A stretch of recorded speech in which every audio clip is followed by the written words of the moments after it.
Ok, ahora sí ya tengo la grabación. Buen día. Una vez más a todos, vamos a continuar con esta primera semana del avance del módulo de psicología comunitaria, en donde estamos desarrollando el contenido importante para que nosotros podamos ser líderes que influyen en medio de las comunidades en las cuales trabajamos. Así que permítame compartirles la presentación el día de hoy y para dar inicio también al avance que tenemos en esta mañana programado. Ahora sí, ahí tenemos ya cargada la presentación. Tenemos recordado un poquito a ver lo que ya hemos avanzado. Es el contenido que tenemos durante esta clase de psicología comunitaria.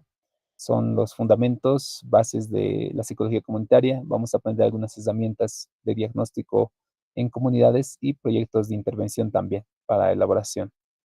Hemos leído algunas bases bíblicas también para entender la necesidad de nosotros ser líderes en medio de las comunidades y poder ser sal y luz en medio de este mundo, el llamado que nosotros tenemos.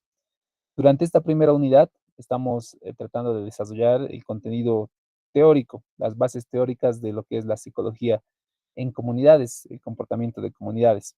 Y tomando un poquito, hemos ido viendo la definición de psicología comunitaria, que es la rama de la psicología cuyo objeto es el estudio de todos los factores psicosociales que permiten, y esta es la clave, ¿no? Desarrollar, fomentar y mantener el control y poder que los individuos ejercen sobre su ambiente individual.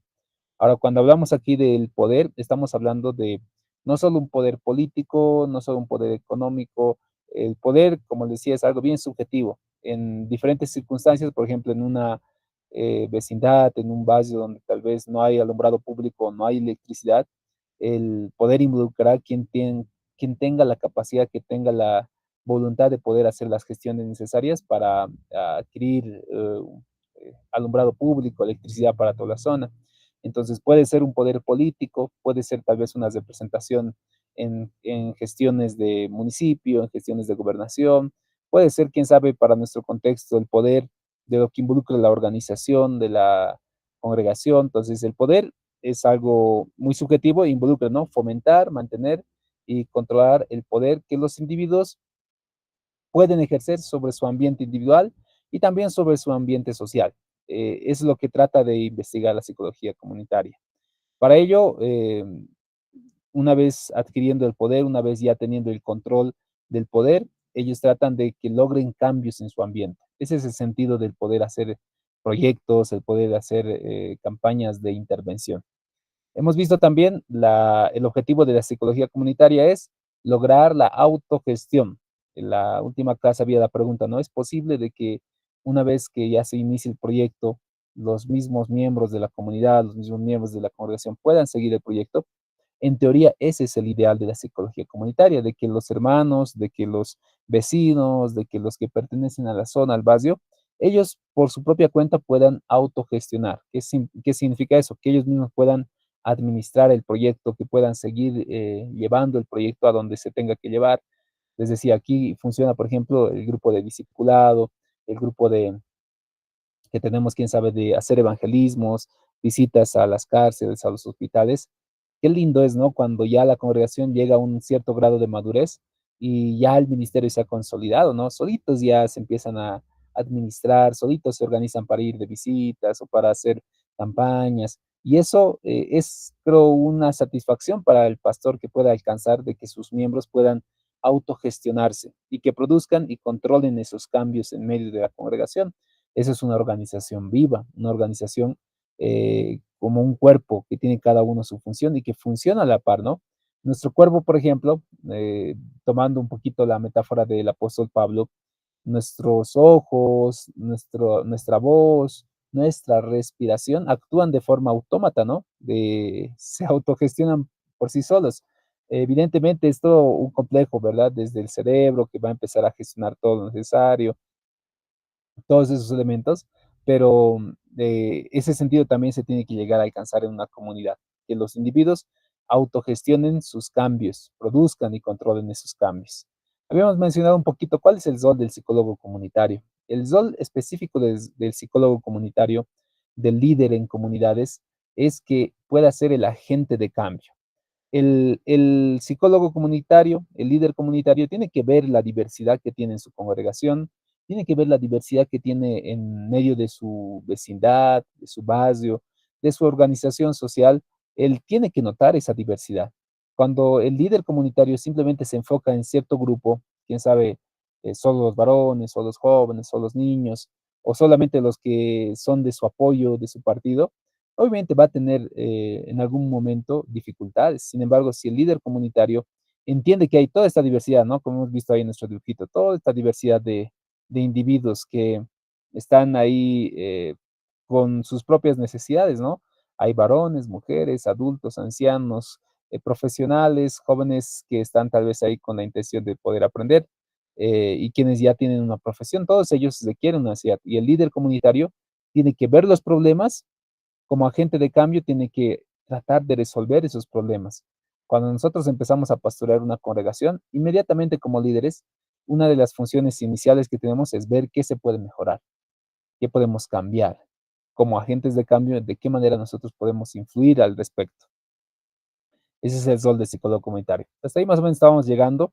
Hemos avanzado un poquito también de historia. Hemos visto este pasaje de la sal y la luz del mundo como un pasaje importante que el Señor reclama a toda la iglesia en el hecho de que la gente ve que nosotros somos la luz del mundo cuando ven las obras que nosotros hacemos y de esa manera glorifican al Padre cuando ven las obras que nosotros hacemos.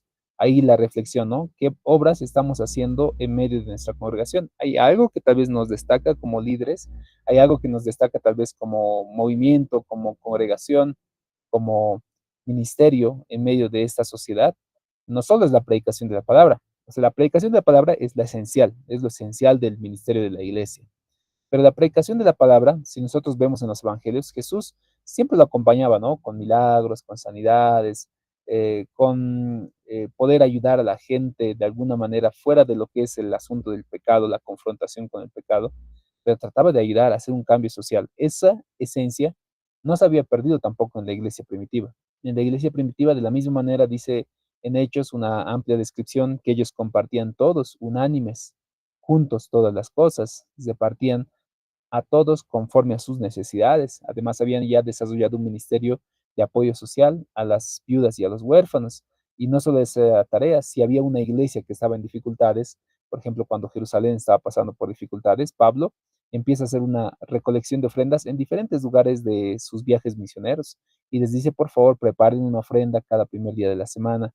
Y ese era el propósito, ¿no? Tratar de apoyar al ministerio que estaba en dificultades, que era la iglesia de Jerusalén. Entonces, es bueno revisar siempre la cercanía que tenemos en las escrituras para entender un poquito cuál es la realidad de la iglesia hoy por hoy. Entonces, la gente está viendo nuestro brillo, está viendo cómo nosotros brillamos en el mundo y espero que sí. Luego hemos visto un poquito de esta parte histórica de la psicología comunitaria y hemos visto dos polos opuestos, ¿no? Desde el origen de la psicología, hace ya de cerca de 145 años que inicia la psicología, va a empezar en un contexto europeo y en un contexto norteamericano. Esos son los orígenes de la psicología, con un sentido, ¿no? De tratar de entender un poco más el comportamiento, por qué el hombre, la mujer, el ser humano se comporta así como se comporta, por qué el asunto de su conducta, cuál es la razón de sus cambios de conducta, cómo se puede cambiar su conducta, cómo puede aprender mejor, cómo puede memorizar mejor. Todo ello estudia la psicología en sus orígenes. Luego ya va sistematizando su trabajo, va haciendo un trabajo más científico al establecer un laboratorio en el cual se va a poder investigar de manera más precisa. Y esto ocurre en contextos en Inglaterra, en Norteamérica, donde el enfoque principal del individuo, el psicólogo, va a ser netamente el ser humano, la persona en sí. No se va a enfocar en grupos, en familias, en comunidades. El enfoque es muy individual. El enfoque va centrado solamente en la persona. Quiere entenderse por qué esta persona piensa así, por cómo puede aprender esta persona mejor, cómo cambiar su conducta de esta persona. Se hacen experimentos individuales. No se considera mucho el asunto de las relaciones familiares, de las relaciones de comunidad, del barrio. No se considera todavía. ¿Qué sucede? Cerca de hace 50 años más o menos, los psicólogos van a empezar a migrar, van a empezar a poder colonizar más o menos como un término, toda la parte sudamericana, Latinoamérica. Y justamente va a llegar a casar, ¿no? Con cierta etapa histórica de Sudamérica, ¿no? La etapa de los golpes de Estado, todo ello, la etapa de las revoluciones. Recordemos la revolución de 1952 en nuestro país, eh, ya hace más de 50 años también. Entonces, ¿qué sucede? Los psicólogos van a ir a un contexto sudamericano. La diferencia entre la psicología anglosajona, norteamericana, y la psicología sudamericana, latinoamericana, es que los latinos tenemos una cultura muy particular, ¿no? Como culturas aymaras, quechuas, y son culturas que específicamente tienen una correlación con su familia, una relación incluso con la madre tierra, le llaman, ¿no? Así, con la Pachamama. No, no es que nosotros creemos, pero esa es la cultura que se menciona, ¿no? La relación con la naturaleza. Y esto ocurre prácticamente en todo el contexto sudamericano. Es una cultura diversa, obviamente, no solo es una, pero en esta diversidad hay ciertas cosas en común, ¿no? La relación que tienen con sus familiares, no expulsan inmediatamente al miembro de la familia, sino más al contrario, tratan de que el miembro de la familia pueda consolidarse y que pueda establecerse, que pueda llegar a una madurez. Y si yo puedo apoyarte para esa tarea, mucho mejor todavía. Entonces, ¿qué es lo que hacen? Tratan de impulsar a cada miembro de la familia para que vaya cumpliendo esos objetivos. Entonces, ¿qué sucede con el psicólogo? El psicólogo al llegar a este contexto quiere tratar de aplicar los mismos métodos que propone la psicología comunitaria, la psicología clínica, la psicología regular, terapéutica, que es me enfoco en el individuo y trato de conseguir cambios para el individuo. Pero ¿qué sucede? Sucede de que el individuo en Sudamérica tiene dificultades no solo a nivel personal, no es que no pasamos depresión, pasamos también depresión, no es que no pasamos problemas, tenemos problemas, pero ¿qué sucede? Sucede que el individuo también es afectado por lo que pasa en el medio de su contexto, por lo que le pasa a sus abuelos, por lo que le pasa a su vecindad, por la falta que no, y además otros factores, ¿no? Psicosociales como la falta de electricidad, la falta de agua potable, la falta de educación, la falta de oportunidades que regularmente uno tiene en la ciudad y que no tiene en el área rural. Todos esos elementos habían sabido influir en la conducta del ser humano. ¿Por qué hay, si nosotros analizamos un poquito más, yo creo que ustedes con mucha más propiedad todavía, hace más de 50 años en nuestro contexto boliviano, donde va a haber movimientos políticos como el movimiento Tupac Katari, movimientos revolucionarios como Sendero Luminoso, diferentes movimientos como que los que nacen en Cuba, todos ellos como que reniegan de la sociedad, ¿verdad? Como que estuvieran incómodos, molestos por su condición social, por su cultura, se avergüenzan, y aquí se me viene a la mente una película, no sé si han visto esta película, que se llama Chuquiago. Chuquiago es una película que muestra esta realidad de la cultura boliviana. Hay dos culturas, ¿no? Como dos mundos, la cultura que se encuentra fuera de la ciudad y la cultura que se encuentra en medio de la ciudad. En medio de la ciudad tienen sus propias costumbres, sus propias normas, hablan castellano, eh, tienen sus propias luchas, sus propias batallas, obviamente. En la ciudad, fuera de la ciudad, se habla el aymara, se habla el lenguaje cotidiano para todos, es diferente la alimentación, diferente la educación, diferente sus problemas, pero esas dificultades habían sabido influir en la conducta humana, habían sabido hacer de que la persona reniegue de su cultura, reniegue de sus valores, reniegue de su pensamiento, de la manera como vive. Y entonces cuando el psicólogo quiere hacer intervención, en este caso individual, se da cuenta de esa realidad, de que la persona evidentemente está afectada no solo por sus problemas individuales, sino por lo que sucede con sus familiares, por lo que sucede con su vecindad, con su cultura, con quienes viven con ellos. Todos esos elementos habían sabido afectar a la persona. Entonces, es ahí donde van a ser la psicología comunitaria en el contexto sudamericano. Entonces, en síntesis, ¿qué es lo que sucede? Sucede que la psicología anglosajona, la psicología norteamericana, es más centrada en el individuo, más centrada en la persona en sí. Pero la psicología comunitaria empieza a diversificar su enfoque y se centra en toda la comunidad. Entonces, nota de que si yo a esta comunidad, por ejemplo, trato de que ellos puedan tener luz eléctrica, y eso va a ser interesante para todos porque muchas comunidades en el área rural, por muchos años, por mucho tiempo, no tenían acceso a calles, avenidas, a carreteras, a electricidad, agua potable, a escuelas, a hospitales. Son necesidades que hoy por hoy para nosotros son básicas, ¿verdad? Pero recordemos que no hace más de 50 años esas eran necesidades, eran lujos en medio de la sociedad. Entonces, cuando a una sociedad, a un pueblo, a una comunidad, a través de proyectos de intervención para comunidades, gestionamos de que la comunidad hoy por hoy ya tenga electricidad, entonces eso genera un beneficio colateral a toda la comunidad. Las personas pueden tener acceso en la noche a sus luminarias, pueden estudiar ya con mayor cabalidad.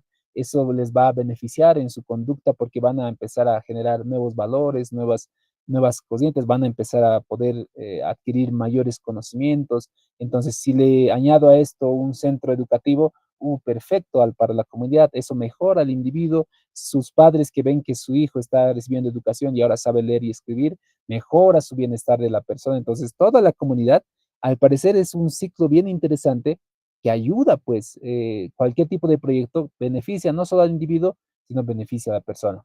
Haciendo un análisis desde una perspectiva bíblica con un relato bíblico, nosotros, si ponemos un poquito de énfasis en todos los milagros que ha hecho el Señor no solo sanó al individuo, ¿no? Miren, si sanó a un paralítico, a un ciego, a un leproso, a la suegra de Pedro, o multiplicó el pan para miles de personas, no solo benefició a uno, sino que el beneficio que hacemos cuando ayudamos a alguien es colateral para muchas personas. Si yo, por ejemplo, comparto con mi congregación y hacemos una campaña de apoyo social a los niños que se encuentran en la terminal por las épocas de fin de año, que regularmente vienen muchos migrantes a buscar, quién sabe, algún regalito, buscar algún apoyo económico. Entonces, yo como congregación, yo quiero impactar a ellos a través de un apoyo social y también, quién sabe, aprovechar para predicar el Evangelio.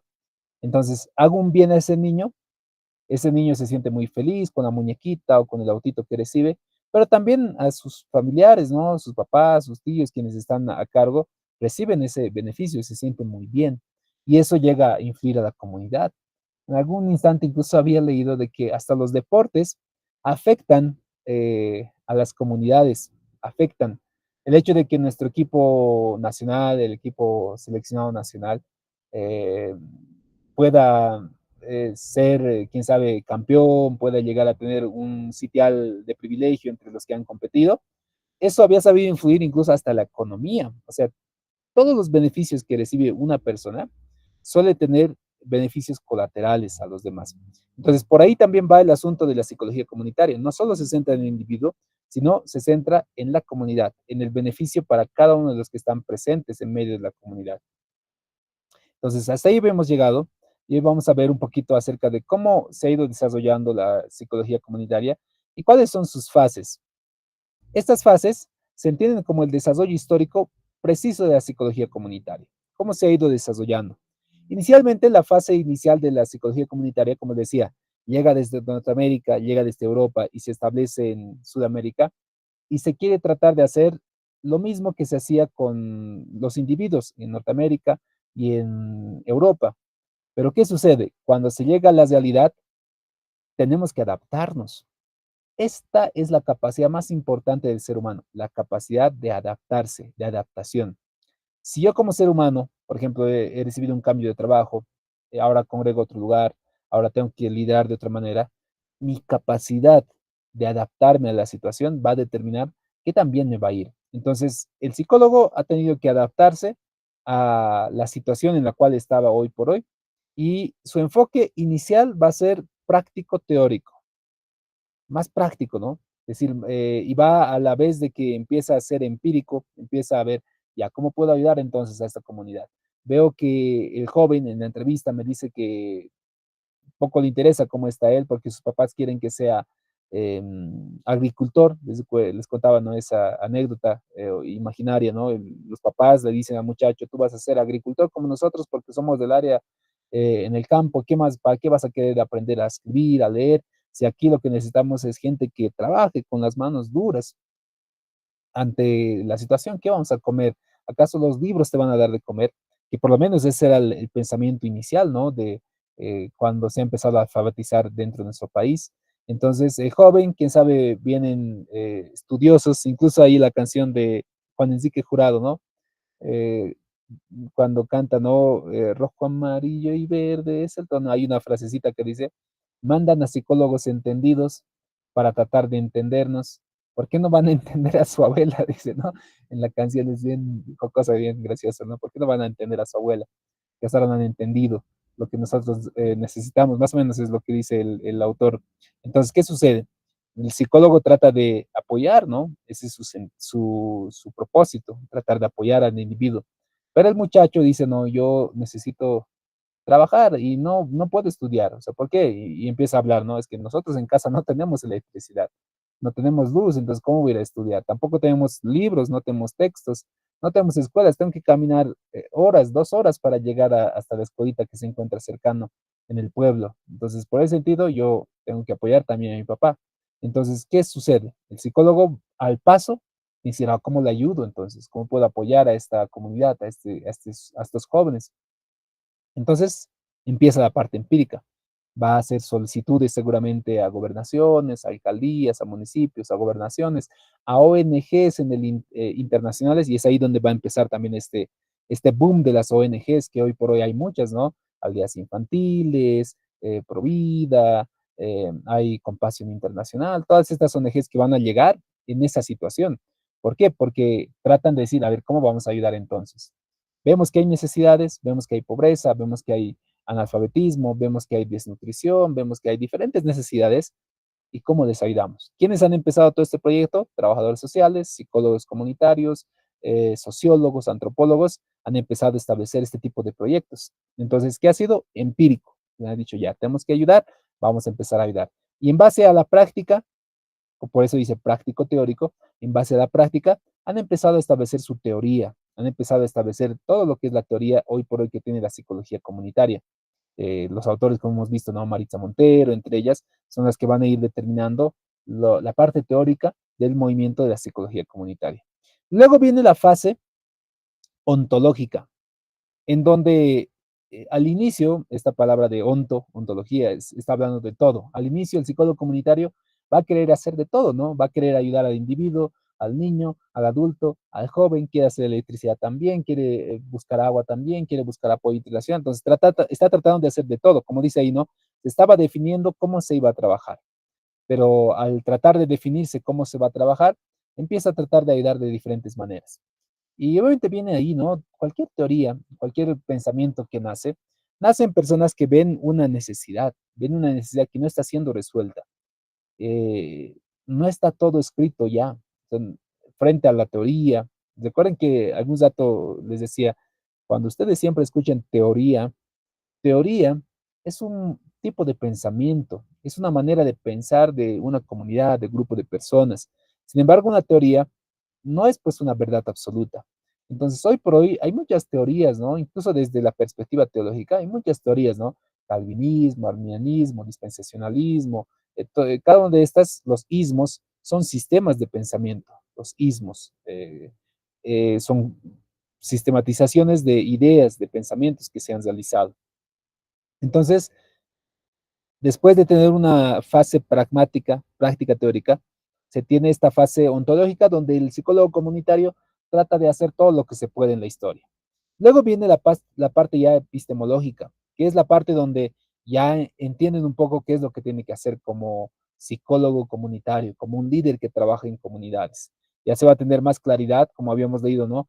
Entonces, la tarea que yo tengo como psicólogo comunitario es autogestionar, lograr que las personas autogestionen, se empoderen. Yo soy un agente de cambio, no soy el líder principal, no soy el que va a hacer todo, soy alguien que impulsa a los demás a que puedan hacer también las cosas por sus propios medios. Soy quien hace esa tarea en medio de esta sociedad. Entonces ya la parte epistemológica involucra tener una teoría más sistematizada. Ya tiene un objeto de estudio, el objeto de estudio es lo que habíamos visto, ¿verdad? Es el poder entender qué factores psicosociales nos van a ayudar a nosotros para que el individuo pueda fomentar, pueda controlar, pueda producir sus cambios dentro de su sociedad. Ya la parte metodológica, la siguiente fase, es la parte en donde la persona, el psicólogo comunitario, ya tiene métodos, ya tiene instrumentos con que poder trabajar en medio de las comunidades. Y ahí se van adoptando los métodos, ¿no? Los más cotidianos que trabajan en comunidades, que lo usan también trabajadores sociales, que lo usan también sociólogos, antropólogos, y hablamos ahí, ¿no? De entrevistas, grupos focales, investigación-acción, todos estos tipos de herramientas que van a ayudar a qué? A que el líder comunitario entienda más con cabalidad a la comunidad. Por ejemplo, los psicólogos clínicos que tienen un trabajo más especializado en el individuo suelen utilizar herramientas como tests, cuestionarios, la observación misma, el diálogo mismo con la persona. ¿Para qué? Para entender a la persona, para entender al individuo. A través de sus tests ya puede definir con mayor cabalidad cuál es su tipo de personalidad, qué tipo de situación o trastorno está pasando a través de los tests. Entonces, el psicólogo comunitario, para entender qué siempre le está pasando a esta comunidad, qué problema siempre le está pasando a esta comunidad, cuál es su problema más latente, porque de que hay problemas hay de todo. Cuando uno llega a un lugar y tiene esa facilidad de poder identificar problemas, ve muchos problemas, ¿verdad? Si llego a esta comunidad, llego al pueblo y dice, ah, mira, le falta luz, le falta agua, no tiene escuela, no tiene hospital, no hay calles pavimentadas, todo está lleno de tierra, sus animales tal vez no son mejorados, su semilla tampoco es mejorada, le falta riego, o sea, ve hartos problemas, muchos problemas, y no va a poder resolver todo. Tiene que enfocarse en los problemas específicos que inicialmente va a necesitar la comunidad.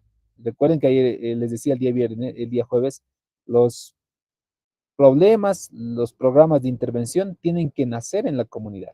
Si no nacen en la comunidad, entonces va a ser solamente mi perspectiva y puede ser un serio error que se comete en el paso. Entonces ya se tienen métodos como los que vamos a aprender durante estas clases, la metodología especialmente de diagnóstico para la psicología comunitaria. También se aborda un poquito de lo ético, qué es lo que puedo o no puedo hacer en la comunidad. Ya se empieza a establecer. Y aquí, por ejemplo, les comentaba anticipadamente que no es ético de que un profesional, un pastor, un líder, un psicólogo genere una dependencia a la comunidad. Los caudillos no hacen mucho bien a la sociedad, no hacen bien a un partido, no hacen bien a una iglesia. Si toda la iglesia depende de una sola persona y esta persona además hace lo posible para que eso suceda, para que todo circule a través de él, permisos, actividades, todo, todo a través de él.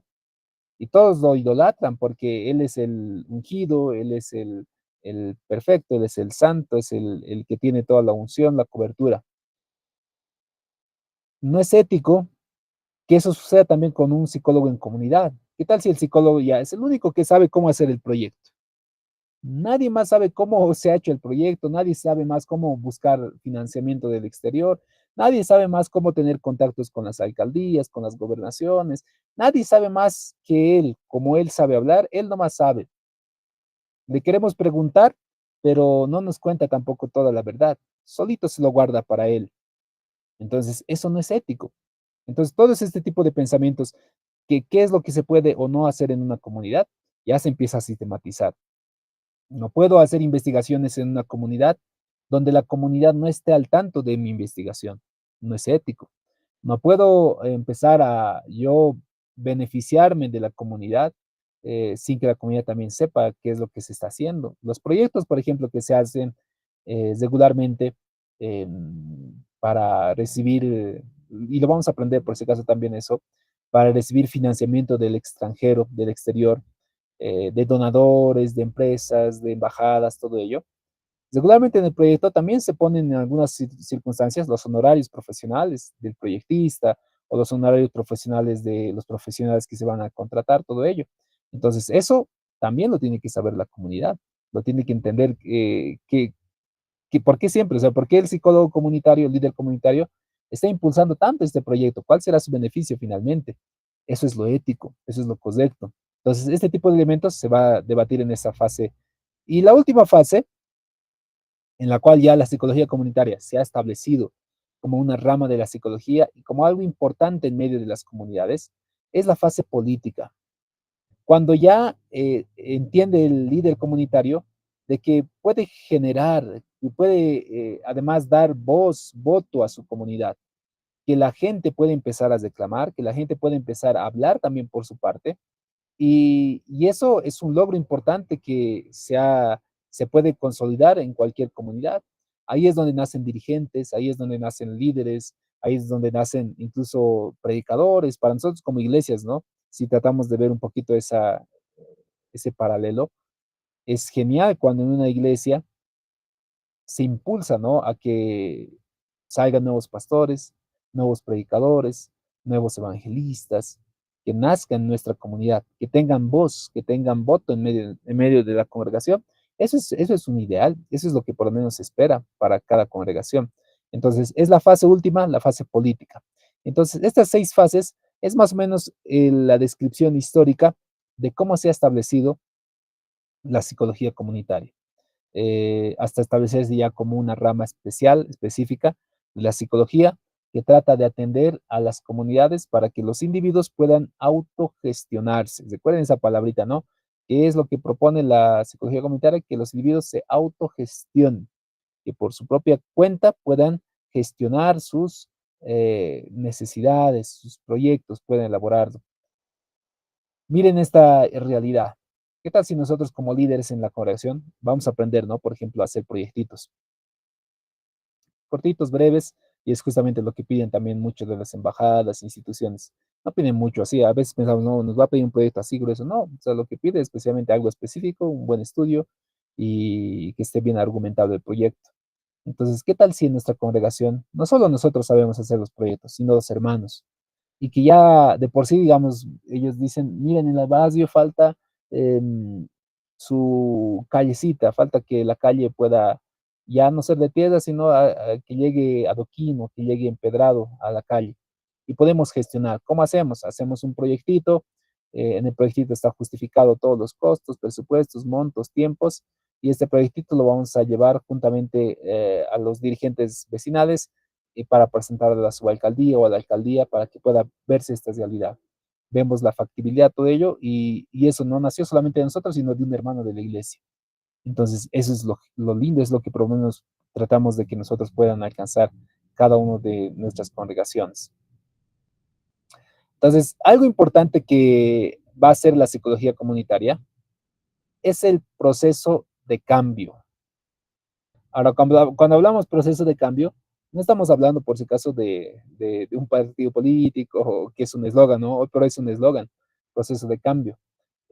Pero el proceso de cambio es la estrategia, es la tarea que el psicólogo comunitario tiene para las comunidades, para los individuos que participan en esta comunidad, para que así como en el dibujito, ¿no?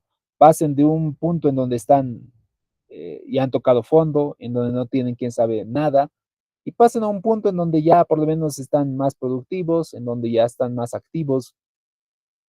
¿Cuál es todo ese proceso? ¿Cómo yo puedo conseguir todo ese proceso de cambio en medio de mi comunidad? Inicialmente, siempre tiene que venir con una etapa de sensibilización. La sensibilización es aquella fase en donde a los miembros de la comunidad, a los miembros de mi congregación, les hago entender la realidad, la situación que estamos atravesando. Sensibilizar es una parte inicial y elemental para que la gente pueda empezar a entender cuál es la realidad del problema que estamos atravesando. Entonces, una vez ya sensibles, ¿y cuál es la diferencia entre lo que es la concientización? La sensibilización es aquella fase en donde el individuo empieza a ver que hay un problema, empieza a entender de que hay un problema.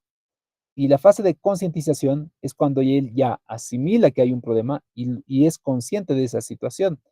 Eh, Si nosotros, por ejemplo, vemos en la iglesia, haciendo un ejemplo, digamos, de este proceso de cambio, em, los músicos, por lo menos los músicos en mi congregación sí tienen una pequeña necesidad en este tiempo. Me dicen, pastor, no se está escuchando muy bien los parlantes. Hace tiempo dijeron eso. Y para mí, yo no soy músico, no he podido desarrollar mi oído, no tengo ese oído fino para desarrollarme. Entonces el músico me dice, pastor, no suena muy bien. A lo cual yo les digo, pero parece que está bien, o sea, tenemos unos parlantes grandes, para mí parece que si es grande debe ser bueno. Y me dicen, no, pastor, no se escucha bien, no se escucha bien los agudos, los bajos, no sé, me hablan en chino, ¿no? Me hablan en su idioma musical. Yo no estoy consciente todavía de ese problema, pero me están sensibilizando. Me dicen, pastor, se podría escuchar mucho mejor. Entonces, después de escucharles con mayor tiempo, me explican mejor, me dicen estos parlantes que podemos adquirir pueden ser mucho más convenientes para que se escuche mejor, para que la gente también pueda tener un mejor retorno de lo que estás hablando, pastor, en la prédica. Me dicen, me explican, me sensibilizan. Entonces, yo entro en conciencia y digo, ah, cierto, entonces tienes razón, hermano. Entonces, hazme un presupuesto, cuánto nos va a costar los parlantes, hagamos la compra y cambiemos nuestros parlantes antiguitos, que son unas cajas grandes. Y hoy por hoy los parlantes habían sido más pequeños, ¿no? Ya no son tan grandes como antes. Los Azai, creo que me dijo algo así. No sé, ustedes deben saber más, algunos de ustedes deben ser músicos siempre. Y, y sí, evidentemente hay un cambio, ¿no? En el sonido. ¿Qué ha pasado?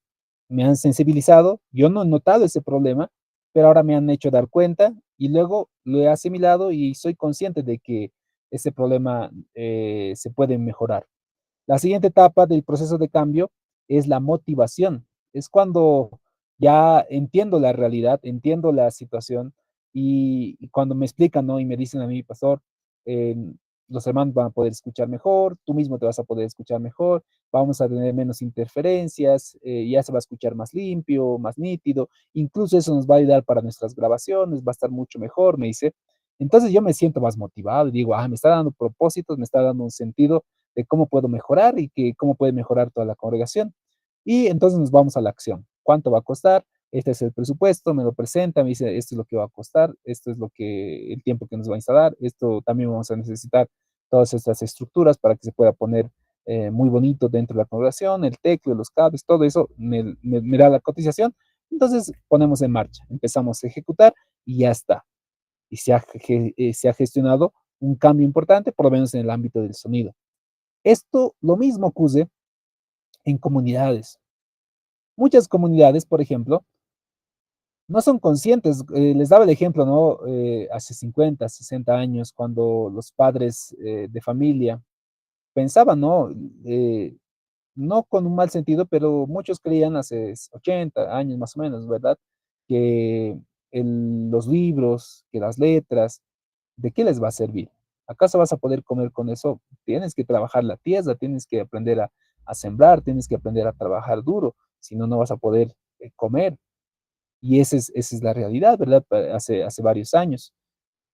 ¿Qué sucede?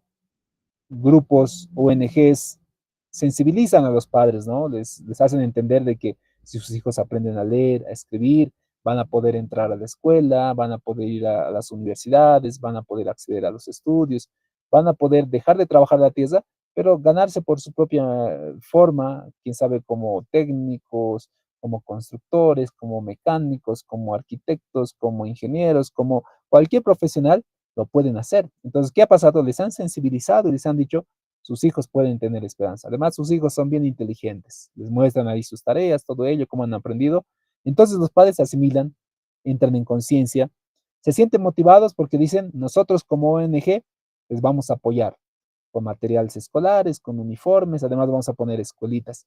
Ahí, por ejemplo, en el altiplano, no sé si ustedes han visto, tal vez alguno, quién sabe, se ha beneficiado en algún momento. Yo recuerdo de niños suele haber muchos ONGs de Provida, si no me equivoco, ¿no? ¿Alguien se acuerda? A ver, no sé si me pueden comentar. ¿Alguien se acuerda esa ONG? Es un solcito amarillo, Provida. No sé si alguien se acuerda, a ver, me pueden comentar. ¿Alguien activa se acuerda? Su logo es color azul, es un solcito con amarillo recuerdo que era Vida o Provida, algo así. Licenciado, Muchos, buenos días. Buenos días, compañeros. Creo que es pastor Oscar. Intervida, licenciado. Correcto, pastor, correcto. Gracias, pastor Oscar. Intervida, ¿verdad? Hay muchas ONGs, especialmente en el área rural, por lo menos en Altiplano, yo sé ver muchos niños, ¿no? Con sus uniformes azulcitos, con sus loguitos ahí amarillitos, yendo con sus mochilitas igual con el logo. Entonces, ¿qué sucedió? Pasó este proceso de cambio. Se les sensibilizó a los padres, se les dijo, dejen estudiar a sus hijos. Nosotros como ONG les vamos a apoyar, les vamos a dar, vamos a buscar gestionar recursos. ¿Qué es lo que van a hacer ustedes? Vamos a mandar cartitas, vamos a mandar fotografías a diferentes donadores en el mundo y ellos nos van a dar, nos van a construir nuestra escuela,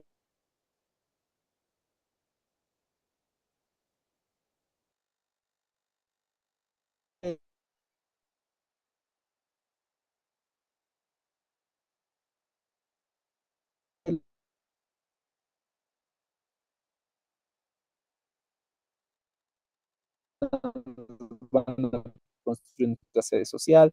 Entonces los padres se han concientizado y han dicho, vamos a hacer el cambio. Queremos, perdón, ya regresó, ya regresó. Entonces decía, así empezó varios proyectos de ONGs también, que siguen este proceso, sensibilizan, concientizan, motivan a la gente y ejecutan el proyecto. Lo mismo ocurre, ¿no? Que quién sabe, en una comunidad la gente está acostumbrada a caminar en la calle de tierra. Siempre ha sido así, siempre lo hemos vivido así por muchos años, tampoco nos afecta, pero alguien viene y dice, miren, hermanos, compañeros, si nosotros gestionamos una carretera que por lo menos sea de pavimento, o sea adoquinado o empedrado, vamos a poder hacer llegar, quién sabe, un transporte público, una parada de minibús, vamos a poder abrir nuestras tienditas. Entonces la gente se concientiza y dice, cierto, puede ser, entonces pondremos manos a la acción, se motivan con ese tipo de objetivos que les plantean a través de los proyectos y finalmente lo ponen a ejecutar. Ese es el proceso de cambio que regularmente en fases aplica la psicología comunitaria. En nuestras congregaciones, como les he dado el ejemplo del sonido que se ha cambiado en la iglesia y que ahora también me están sensibilizando, no sé qué equipo ahora me dicen, el pastor, esto ya está antiguo, y están tratando de concientizarme acerca de ese problema. Nosotros también lo aplicamos en medio de la congregación. Si nosotros, por ejemplo, a la iglesia, somos, quién sabe, 50 en la congregación, 40, 50, ¿no? Y siempre somos los mismos. Eso es lo que regularmente ocurre en muchas congregaciones cuando hemos llegado a un punto de monotonía, cuando no estamos viviendo, quién sabe, realmente la palabra de Dios. Llegamos a un punto en donde nos hemos, hasta decimos, no, nos hemos enfriado, estamos haciendo lo mismo de siempre, todo ello. Entonces, ¿qué pasa? Desde la predicación nosotros podemos sensibilizar a los hermanos y decir, miren, mis hermanos, véanse unos a otros ahí, los que estamos aquí reunidos. Somos los mismos, cada domingo. ¿Quién sabe algún bosquejo en el libro de Hechos donde dice, y el Señor cada día añadía quienes iban a ser salvos? Cada día el Señor debería añadir nuevas personas, pero para eso nosotros también deberíamos hacer, deberíamos trabajar. Y eso nos beneficia a nosotros como iglesia porque uno, estamos cumpliendo el llamado de Dios. Segundo, aprendemos más de los demás, ejercemos nuestro ministerio, nos sentimos útiles en medio de la congregación, entonces somos conscientes, empezamos a concientizarnos y empezamos a motivarnos para empezar a trabajar en evangelismos, en discipulados, en visitas a las cárceles y empezamos a accionar, empezamos a ejecutar.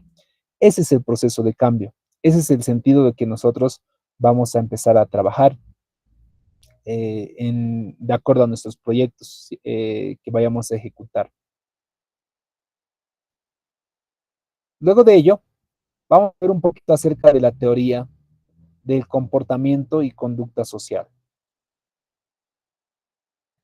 Eh, ¿Qué es lo que vamos a hablar acá? Acá vamos a hablar un poquito acerca de por qué las comunidades, por qué la gente, por qué los grupos se comportan como se comportan. Eh, por ejemplo, si nosotros vamos a un partido de fútbol, Bolívar versus Stronger, Oriente versus Blooming, un Wilster versus Aurora, y vamos a ver el partido y salimos después del partido, toda la hinchada del otro equipo y del otro equipo salen y como grupo empiezan a insultarse, empiezan a darse insultos, a gritarse, a arrojarse basura, botellas. ¿Por qué se están comportando así? Y una vez acabado toda esa trifulca por esos minutos, salen y hasta cristianos debe haber, estoy seguro que hasta cristianos debe haber así en los grupos, que son bien fanáticos. Después acaba todo ello y el individuo ya deja, no es que todo el rato, así todo el tiempo está arrojando botellas, está golpeando a la gente, no cuse todo el rato, sino cuse solamente cuando están en un grupo grande. Por ejemplo, en la iglesia, cuando estamos en grupo como congregación, eh, extrañamente, yo creo que debe ser en muchos genuino, pero en muchos también deben ser como que una apariencia, ¿no? Como que somos más tranquilos, más pacientes, más amorosos. Hermanitos, ¿cómo están hermanas, hermanos, compañeros, hermanitos? Nos saludamos de la mano, siempre con una sonrisa, escasamente renegamos. Hay un cambio, ¿verdad? ¿Por qué la gente se comporta así como se comporta? ¿Cuál es el asunto? ¿Cuál es la explicación lógica? Y por lo menos hoy vamos a tratar de dar explicaciones teóricas de por qué la gente se comporta así como se comporta. Vamos a ver cuatro teorías: la teoría de la influencia social, la teoría del condicionamiento clásico y operante también, y la teoría del aprendizaje vicario, que tratan de explicar un poquito por qué los grupos de personas se comportan así. Primero, la teoría de la influencia social. Eh, Cuando nosotros hablamos de la sociedad, debemos entender de que la sociedad siempre recibe influencia de cada uno de los individuos. De ahí vienen incluso los influencers. Hoy por hoy ya se entiende de que hay a través de las redes sociales influencers, ¿verdad? No cerquita, hace 2 semanas, sí, ya va a ser 2 semanas, creo, ¿no? O es una semana específicamente. El caso del joven, creo que vive en la ciudad del Alto, señor Rubén Blanco, eh, lo niegue, ¿no? Él es influencer, o sea, uno a través de redes sociales tiene que entender de que si ya está en redes sociales, tiene una comunidad de personas que le siguen, lo que diga, la posición que tenga, las palabras que digan, no se las lleva el viento, lamentablemente. Hoy por hoy, puesto a que se quedan grabadas y todo ello, lo que decimos afecta a la gente. ¿Por qué hacen han hecho tanto seguimiento? Aparte que puede ser un asunto político, además, es por el hecho de que como influencer, lo que tú digas, lo que tú hagas, puede influir a la sociedad y puede afectar un buen desarrollo de cualquier comunidad. Aquí un claro ejemplo, en la Segunda Guerra Mundial, Adolf Hitler, históricamente, juntamente con Goebbels, del movimiento nazi, va a empezar a generar una convulsión social, ¿no? Va a motivar a toda la sociedad alemana a generar un odio racial inicialmente hacia todo aquel que no sea alemán y también asociado a todo aquel judío, ¿no? A todo aquel que es despreciable, que debe extinguirse, debe exterminarse, y ahí viene el gran exterminio judío, viene la Segunda Guerra Mundial. ¿Qué sucedió? La sociedad quedó influenciada por el liderazgo de una persona, por el liderazgo e influencia de un líder político. Es a extrañarse, ¿no? Hay documentales que hablan de esto, ¿no? Como gente que se supone que está en sus juicios cabales, se supone que sabe, incluso hay una comunidad cristiana en Alemania en la etapa nazi, eh, que se supone que saben de la Biblia, que incluso Goebbels utilizaba muchos términos y conceptos bíblicos para argumentar su ideología. ¿Cómo la gente ha sido engañada? Y es que debemos entender de que las personas que generan influencia eh, tienen un alto impacto sobre los demás. Y esa es una realidad bien marcada que nosotros como pastores debemos entender. Nosotros pastores somos personas de influencia. Lo que nosotros hacemos realmente impacta pues a los hermanos, a las familias, y y lo que hacemos es genuino, realmente genera un doble impacto. Jesús mismo, hay aquí un autor, es un maestro de oratoria, Orlando, no recuerdo el apellido, creo que es Orlando. un peruano, y en uno de sus discursos que he visto en YouTube decía, ¿no? Hay, a través de la influencia, de la manera como hablan, hay dos personajes históricos que han trastornado el mundo. Uno de ellos es Adolf Hitler y el segundo, y más principal que el primero, es obviamente nuestro Señor, que a través de la influencia que él ha tenido en sus discípulos en el tiempo bíblico con sus contemporáneos, hoy por hoy se puede ver toda la realidad que ha cambiado. Hay un antes y después de Cristo. Ha trastornado literalmente la historia de la humanidad. Entonces, la influencia es algo determinante y es una razón de por qué la gente se comporta en comunidad como se comporta. Hace, no debe ser, hace 2 décadas recién, ha empezado una influencia muy notoria con lo que es el Halloween, 31 de octubre. Para nosotros los cristianos, el 31 de octubre es una fecha importante porque es la fecha donde se recuerda el Día de la Reforma. Pero hoy por hoy yo veo cada año, y cada año es mucho más todavía, el asunto del Halloween, ¿no? Las calabacitas, las brujas, los disfraces, salir a pedir dulces, que hace 20 años era pues unas cuantas casas de algunos migrantes norteamericanos que han empezado tal vez, luego se han sumado algunas tiendas, luego se han sumado algunos supermercados, luego se han sumado unas casas, luego se han sumado todas unas calles, luego se han sumado todos los barrios, luego ya he visto que está en la ciudad, también en el Alto. ¿Qué está sucediendo? Hay una presión social, hay una influencia social que afecta el comportamiento de las comunidades. Incluso en estas iglesias, ¿no? Yo ya he visto incluso iglesias que están festejando, entre comillas, el Halloween, ¿no? El año pasado mismo ha pasado aquí en la ciudad de Paz con una congregación cristiana muy reconocida que ha habilitado un culto especial tipo Halloween, con disfraces y todo ello, con una temática igual referido hacia esa fecha. Eh, ha sido criticado, algunos ha sido aceptado también. Cada uno tiene su posición, ¿verdad? Pero que ha sido también influenciado, obviamente, ha recibido la influencia de la sociedad. Entonces, ¿qué tipo de influencias hay? Hay dos tipos de influencias.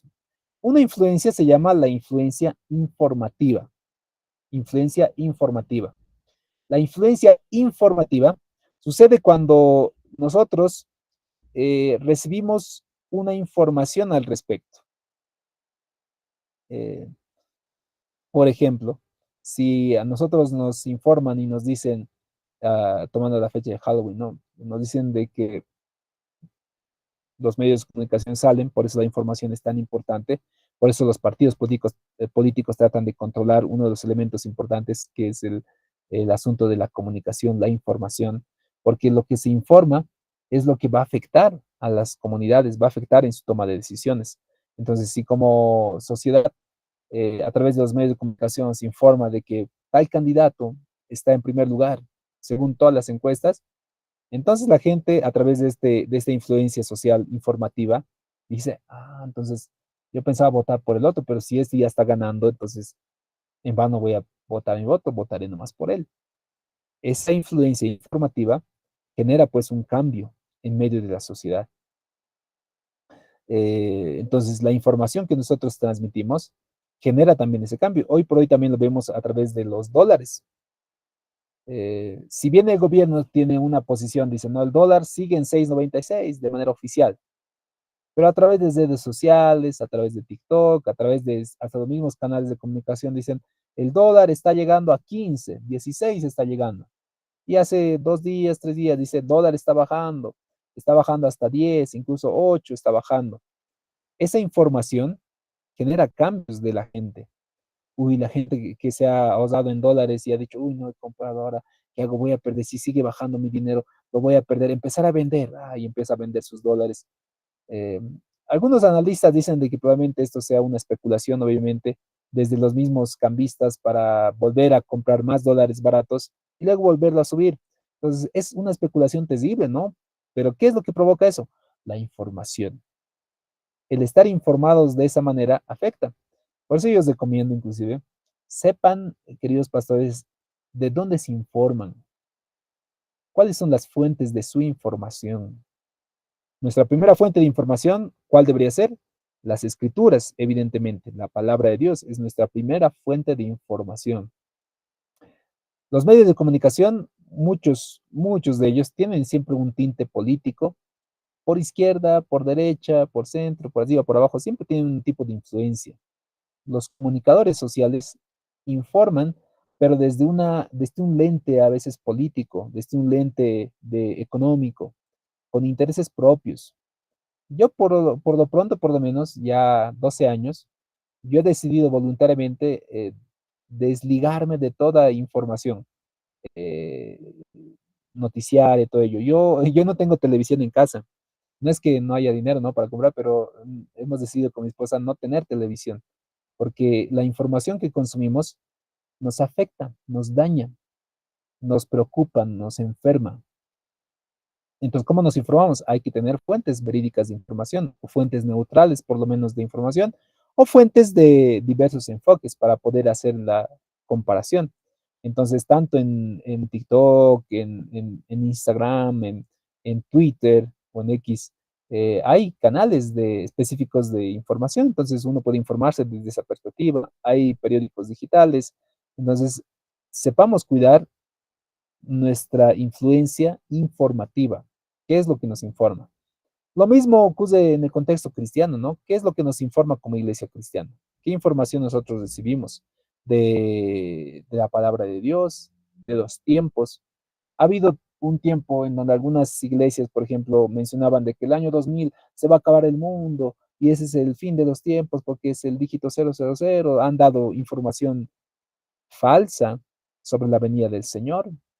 Para el año 2012 de la misma manera, para el año 2024 también, para el 2026 también hay un vaticinio del fin del mundo. ¿Qué información es el que tienes? Porque la información que la comunidad recibe, esa información va a afectar el comportamiento. Entonces nosotros como pastores, como líderes de comunidades, líderes de congregaciones, tenemos que aprender a informar correctamente. Entonces, el primer elemento informativo de influencia social es informativo. Y el segundo tipo de influencia es la influencia normativa, normal. La palabra normal, algún dato ya les expliqué, ¿no? Viene de una campana, la campana de Gauss, y los términos que tienen mayor frecuencia, es lo normal, es la manera como nosotros vamos a comportarnos. Por ejemplo, el movimiento LGTB está tratando de normalizar eh, su conducta perversa, y tratan de establecerlo en películas, en series de niños, en dibujos animados, en series. Forzosamente tratan de establecer el movimiento LGTB, su punto de vista. No es saludable, no es adecuado, va en contra de nuestros principios, sin embargo es una realidad, es algo que sucede. Entonces, ¿cuál es la manera como nosotros debemos entender? Debemos entender de que no todo lo normal es bueno, o sea, no todo lo normal es correcto. Si la mayoría, y eso es lo normal, la mayoría o lo normal es que la gente hoy por hoy acepte eh, las relaciones sexuales fuera del matrimonio, prematrimoniales, y es lo normal, para nosotros como cristianos hay una norma, es la norma de la palabra de Dios, y nosotros nos guiamos a través de ella. Entonces, la influencia normativa genera ese comportamiento en medio de la sociedad. Les daba el día miércoles el ejemplo del 2003 en la guerra del gas, cuando la gente ha empezado a saquear, ha empezado a delinquir, saqueando negocios, tiendas, especialmente en el Prado, cerca de la Plaza Murillo, en la Ciudad de Alto también. ¿Por qué la gente lo ha hecho? Porque lo normal, lo que toda la gente estaba haciendo era eso. Entonces, se ha ido sumando. Incluso gente con principios, gente con valores, ha empezado a sumarse a ese saqueo. ¿Por qué? Porque la norma, la influencia social normativa, ha hecho que ocurra de esa manera. Luego, otra teoría que explica un poquito de por qué la gente se comporta como se comporta, es la teoría del condicionamiento clásico. El condicionamiento clásico de Iván Pavlov es un experimento que ha realizado, lo cual le ha hecho famoso a Iván Pavlov, que son los pesos de Pavlov. Pavlov experimentó con sus pesos en donde él trataba de que sus canes puedan tener un comportamiento. ¿Cómo funcionaba el experimento? Lo que él hizo es que eh, agarró a sus animales, los pesos, agarró una campanilla que sonaba, tin, tin, tin, tin, tin, y alimento, comida para canes. ¿Qué es lo que quería conseguir él? Quería conseguir de que sus pesos salivaban, que saliven simplemente al hecho de tocar la campanilla. ¿Cómo va a conseguir ese cambio? Entonces, cada vez que el peso comía, les daba sus comidas, empezaban a comer con gusto y salivaban. Pero mientras comían, sonaba la campanilla. Tin, tin, tin, tin, tin, tin, tin, tin, sonaba la campanilla. Entonces, esta acción repetitiva, al final, después de hacer varios intentos, durante varios tiempo, se quita la comida y solo se va a sonar la campanilla. Tin, tin, tin, tin, tin, tin, tin, tin, tin, tin, tin. Y al sonarse la campanilla, el peso va a empezar a salivar. Entonces, esta es la teoría de el estímulo asociado que genera un cambio en las personas.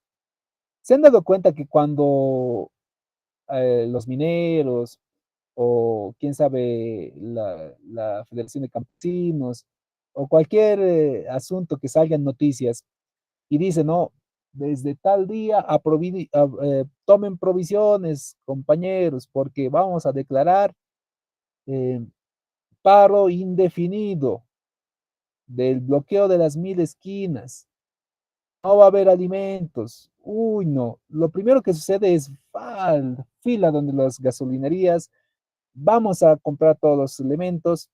¿Qué es lo que ha sucedido? Es como la campanilla de Iván Pavlov. Tin, tin, tin, tin, tin, esto es lo que va a suceder, compañeros. Vamos a bloquear las 1000 esquinas. Pam. Asocio inmediatamente con que eso me va a afectar, va a haber escasez, entonces irá a buscarme gasolina. Mira, hacer fila, irá a provisionarme. Entonces, ¿qué ha sucedido? Probablemente en algún tiempo de nuestra historia, especialmente en la etapa de los golpes de Estado y todo ello, y es lo que sucedió también, ¿no? Con el golpe de Estado o fallido o verdadero, no sé cuál será el que dirigió el general Zúñiga. Eh, la gente salió a los cajeros, la gente fue a hacer fila a las gasolinerías. Una vez que ya al mediodía ya estaba saliendo, no hay tanquetas en la Plaza Murillo, ha cesado Plaza Murillo, uy, no, la gente fue a hacer filas a las gasolinerías, la gente luego fue a hacer filas a los cajeros automáticos, vaciaron los supermercados, sucedió todo eso. ¿Qué sucedió? Sucedió de que la situación de los golpes de Estado, ha venido un recuerdo en las personas, como el pesito, ¿no? Tin, tin, tin, tin, tin, tin, tin, y ha empezado a activarse en nosotros un comportamiento social. Toda la gente ha tenido ese comportamiento social. Lo mismo ocurre con el condicionamiento operante. El condicionamiento operante igual viene desde un experimento, desde Skinner, otro científico, otro psicólogo, que hace igual experimentos, pero con ratoncitos y con animalitos. Su experimento consistía en estímulos y recompensas, en dar regalitos o dar castigos a sus animalitos para que hagan cierto tipo de conducta. Entonces, la gente también se comporta así de esa manera, por castigos y por recompensas. Muchas multitudes se reúnen a través de recompensas, porque reciben su pago, porque reciben algún tipo de beneficio económico, o porque reciben un castigo, ¿no? Les vamos a dar multas. Listo, eso es un estímulo, una recompensa para generar un cambio de conducta en medio de la población. Luego la teoría del aprendizaje vicario. ¿Qué es la teoría del aprendizaje vicario? Ocurre cuando, por ejemplo, esta palabra vicario viene de un término que significa representante de o a nombre de. Eh, por ejemplo, al Papa se le suele decir que es el vicario de Cristo, el representante de Cristo. Cuando alguna vez, no sé si les ha tomado esta situación por sorpresa, llegan a ser ustedes invitados a una cena importante, y en esta cena importante, ustedes ven su plato, un tenedorcito, un tenedor más grande, un cuchillo, otro tipo de cuchillo, una cucharilla, una cuchara diferente, otra cucharita más diferente, una copa grande, una copa delgada alta, y un vaso también. Y tú dices, uy, no, ¿y ahora cómo se come? ¿Cuál de todos tengo que utilizar de todos estos cuchillos y cucharas que me han puesto? Y tenedores. ¿En cuál copa voy a hacerme servir mi jugo o el vino? ¿Cuál corresponde? Si uno se encuentra en situaciones similares, donde no sabe qué hacer, regularmente nosotros como seres humanos levantamos un poquito la cabeza y empezamos a ver a alguien que parece que sí sabe qué es lo que está haciendo. Entonces vemos que levanta su copa y pide al mozo que le sirvan y el mozo se acerca a él. Entonces hacemos lo mismo también. Levantamos, buscamos al mozo y nos hace. Vemos también que el otro agarra un tenedor, el medianito, y agarra también un cuchillo y hace también lo mismo. Vemos que acaba el postre y agarra su cucharilla pequeña y hace también lo mismo. ¿Qué estamos haciendo? Estamos imitando su conducta, estamos copiando lo que él ha hecho y lo estoy tratando de hacer de la misma manera. Eso se llama aprendizaje vicario por observación. La mayoría de nuestra cultura alienada, Halloween, eh, elementos extranjeros como el K-pop, como el rock, todo ello, son aprendizajes por observación.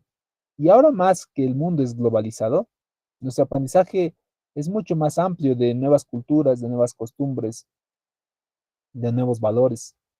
Si vemos el Halloween, es un aprendizaje por observación. Empecé en unas cuantas casas, pasó a unas cuantas calles, se sumaron tiendas, se sumaron urbanizaciones, barrios, se sumaron otras ciudades, se sumaron otros. Entonces, ¿qué es lo que estoy haciendo? Yo estoy observando y mis hijos también lo están observando. Ellos están atentos a lo que eh, está pasando y tratan de imitar esa conducta. Eso es el aprendizaje por observación y sucede de esa manera.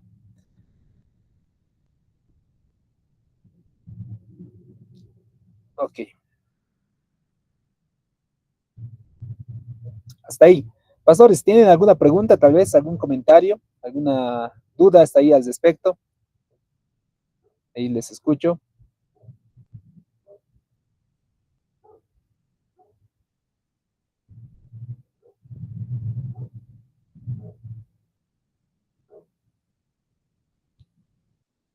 Pastor, pastora Janet. Pastora Janet. Sí, bendiciones, estimado licenciado. Tenía una duda. ¿Qué pasaría si es que yo, como comunitaria, reaccionaría de manera individual frente a mi comunidad y haría una pequeña obra sin su autorización? Y en este caso yo tendría, bueno, preguntas de ellos de qué se está realizando y a quién se ha dado la autorización. Esto afectaría demasiado, es a mi parecer, pero ¿cómo lo podría solucionar en esa situación especial? A pesar de que no son muy activos en la comunidad y no hay dirigentes, no hay comunidades, y tampoco por el tiempo. Ok. Durante estas semanas vamos a ir profundizando mucho más todavía al respecto. Sin embargo, cuando llegamos a una comunidad, sea nuestra congregación, sea nuestros vecinos y todos ellos, eh, y vemos que hay necesidades, ¿no? Hay muchas necesidades. Sin embargo, yo quiero generar ciertos cambios. Uno, quién sabe, porque yo soy parte de esta comunidad y estos cambios me van a servir a mí, me van a ser útiles también para mi familia, para mi vida. Y también estos cambios van a ser útiles para todos los que viven con nosotros. Esto igual ocurre en una congregación, ¿no? Si yo, por ejemplo, en mi congregación veo de que hace mucho frío y nadie se motiva, no sé, a buscar una estufita, una calefacción, pero todos estamos ahí congelándonos y nadie toma la iniciativa, ni el pastor ni los líderes. Pero este cambio puede ser útil para mí y también para todos. Por ahí más o menos empieza. El detalle es de que si yo quiero sumar a las personas, si yo quiero sumar a que todos ellos puedan involucrarse poco a poco, hay un libro que les voy a compartir que se llama El líder del cambio, de John Potter, si no me equivoco, es el autor.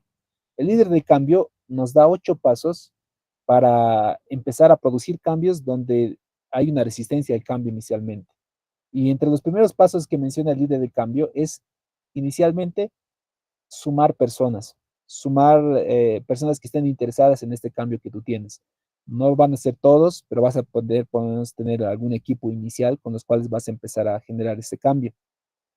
Entonces, sumando a estas personas, poco a poco vas a ir influenciando a los demás, vas a ir presentando tu visión. Y son 8 pasitos muy interesantes, les voy a compartir más adelante. Vamos a tratar de revisarlo también para producir ese cambio en medio de nuestras comunidades. Cuando el cambio nace desde la comunidad, no solo una persona, nace en grupo de personas, el cambio se produce. Pero evidentemente hay siempre un motivador, siempre hay alguien que va a iniciar ese movimiento y los que le siguen son aquellos que, líderes justamente que se están sumando a ese movimiento, a ese cambio. Entonces, por ahí empieza. Cuando quieres generar un cambio y lo quieres generar de manera individual, probablemente te vas a estancar con muchas cosas. Sin embargo, cuando quieres generar un cambio, pero a la par te estás sumando de otras personas que también están interesadas en ese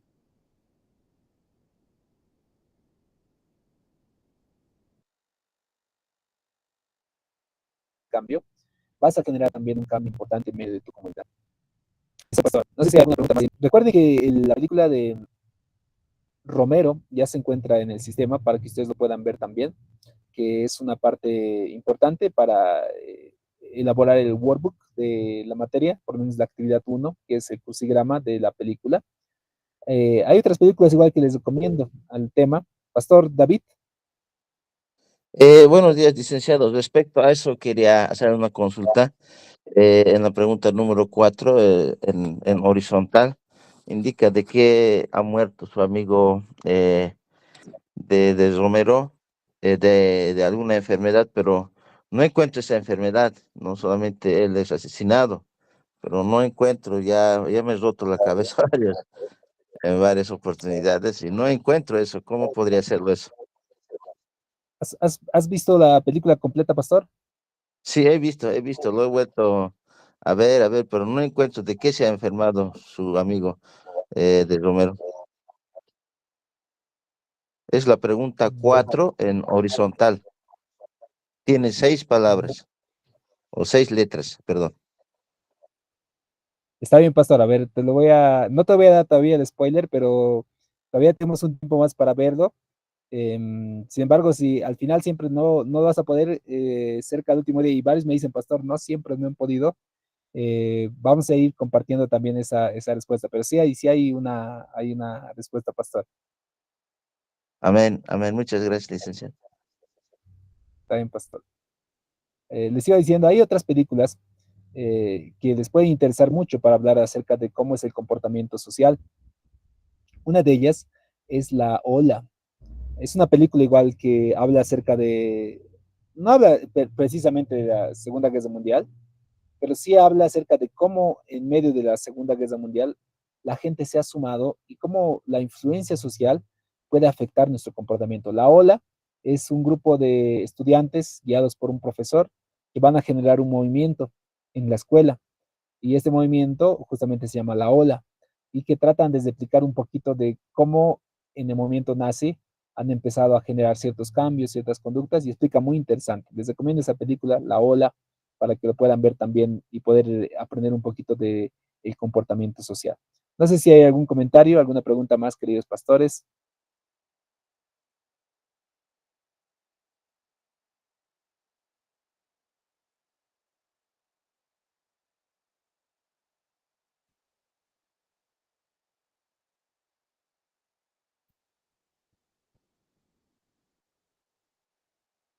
A ver, también me comentan aquí, Pastora Flora, tal vez tienes alguna pregunta. Licenciado, buen día, pastores. Solo hacer un comentario, licenciado. El, bueno, yo viví una experiencia a través de mis papás, que una ONG formó unos líderes en el área rural y, y resulta que entre ellos estaba pues mi papá. Y resulta que hicieron un comedor popular y era con Pase, la ONG que había ido hasta allá. Y se presentaron como una ONG y resulta que, bueno, ahí se hacían las reuniones, todo muy bien, hasta que, bueno, pasó un tiempo, y surgieron nuevos líderes y incluso hicieron un ambiente para desarrollar todas las actividades se apoderaron del ambiente los nuevos líderes del pueblo, les sacaron a los otros líderes que inicialmente estaban y bueno, hicieron otras actividades, ¿no? O sea, del pueblo mismo, para bueno, nada bueno, digamos, sus actividades sociales con alcohol y todo. Entonces, también existe ese tipo de actitudes, ¿no? Dentro de la comunidad. O sea, es querer surgir y querer mostrar quién puede más. Y, y bueno, eso a veces lo hacen como que violentamente, ¿no? Solo comentarle eso, Liz. Gracias. Gracias, Pastora Flora. Sí, es cierto. He escuchado así varios comentarios, igual incluso en la denominación en la cual yo pertenezco. Igual sucedió algo similar, Pastora Flora, específicamente igual con el ministerio que Compasión trata de llevar y que la comunidad eh, arrebató, ¿no? Todo lo que era la propiedad que tal vez habían conseguido, los activos incluso que tenían, incluso dice que hasta las carabinas se lo han llevado y lo han dejado todo desolado.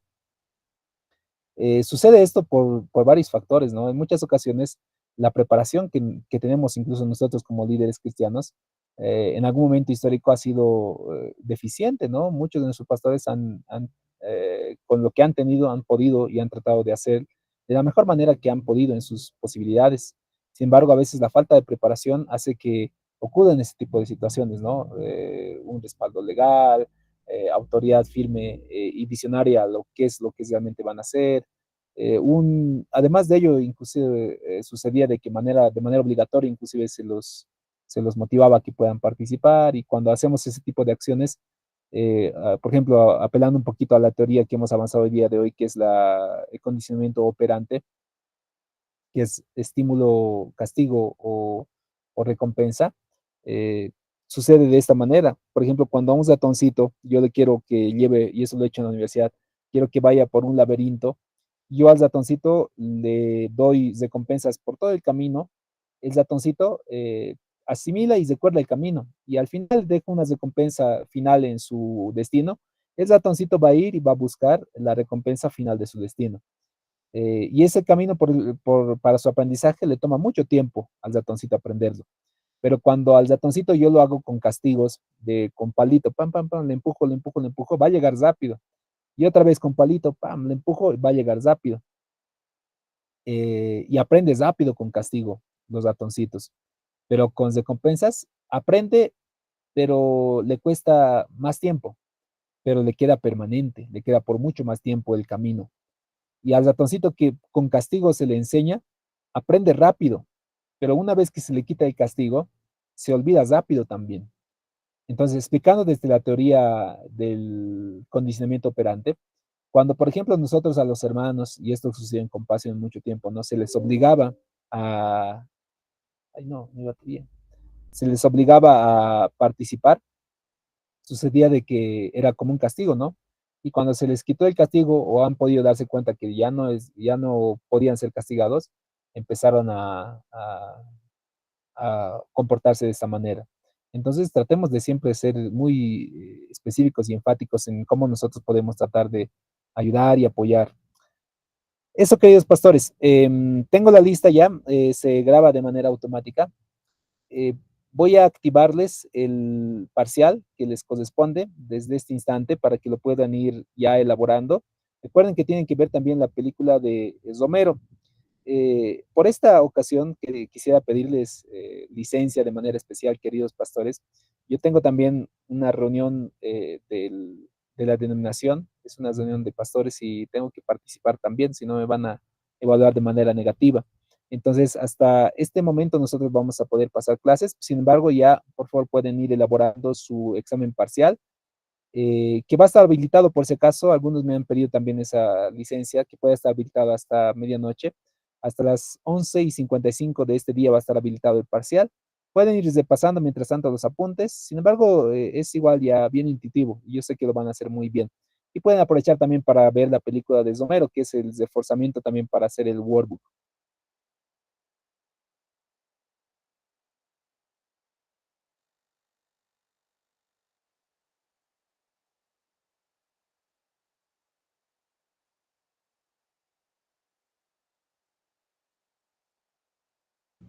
Perdón, pastor, se ha apagado mi computadora, estaba con batería.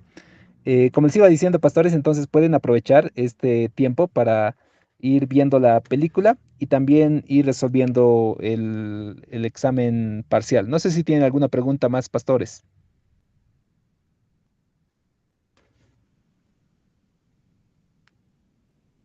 ¿Ok? ¿Se entiende, Si no, licenciado? ¿Se entiende? gracias, pastores, Eh, por la comprensión. Nos vemos el día lunes una vez gracias, para... gracias, licenciado. Sí, comprendido todo bien y nos vemos el día lunes. Muchas gracias, licenciado. Gracias. Hasta luego. Hasta luego, pastor. Muchas bendiciones a cada uno de ustedes, pastores. El día lunes continuamos con el avance de la materia. Muy buenos días. Buenos Hasta días, luego, hasta licenciado. Buenos luego. días, Buenos días, compañeros. licenciado. Gracias por todo, licenciado. Muchas gracias. Licenciado, disculpe la pregunta, nuestro examen que tenía que mandar un poco me he distraído, licenciado, y no sé cómo será, lice. Eh, y pastor, sí, un detallito más que se me pasaba, nos han comunicado vía WhatsApp también que tomen por favor las materias, que ya pueden ir tomando las materias, es lo que nos dice el arquitecto, que ya pueden tomar materias en el sistema para que podamos tener nosotros igual los docentes. Ha habido un poquito de retraso más de aspecto, así que vayan tomando las materias correspondientes en el sistema. Ahora, sobre el examen, queridos pastores, tal vez se han distraído un ratito. Está habilitado ya. Les voy a compartir, sin embargo, también al grupo de WhatsApp para que puedan ir elaborando el parcial y vayan también en la página, igual está el link, también lo pueden ir revisando. Hasta la medianoche va a estar habilitado el parcial, así que lo pueden ir elaborando también. Eso, Muchas gracias, pastor. licenciado, Dios la bendiga, lice. Bendiciones, pastores. Nos vemos el día lunes una vez más. Muy buenos días.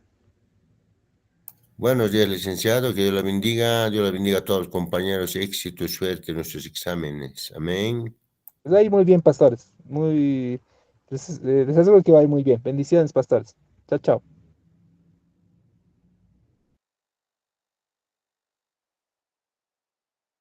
Bendiciones, pastores.